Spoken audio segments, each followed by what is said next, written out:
Indigo विमान कंपनीच्या गोंधळावरून मुख्यमंत्री देवेंद्र फडणवीसांनी उद्धव ठाकरेंना टोला लगावलाय।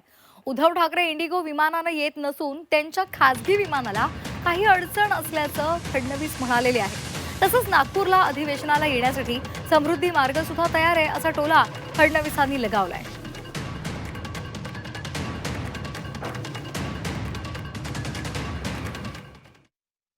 उद्धवजी इंडिगोच्या विमानाने फिरत नाही एवढी माहिती जर तुम्हाला आहे, ते ज्या विमानाने फिरतात त्या विमानाला कुठलीही अडचण नाही, ते नीट येऊ शकतात।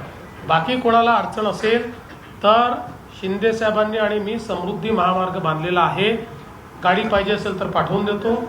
गाडीत बसून 7-8 तासात नागपुरात पोहोचता येईल। खूप लोक समृद्धीने आले। मला वाटतं सीएम साहेब स्वतः 2 प्रायव्हेट चार्टर करून आलेले आहेत, बॅक फोर्थ झालेले आहेत। ह्या सगळ्या गोष्टींमध्ये मला वाटतं त्यांनी जाऊ नाही। गाड्याला गेलं तर खूप काही निघू शकतं। दिल्लीत पण आता नवीन बंगले झालेत मंत्र्यांसाठी वगैरे।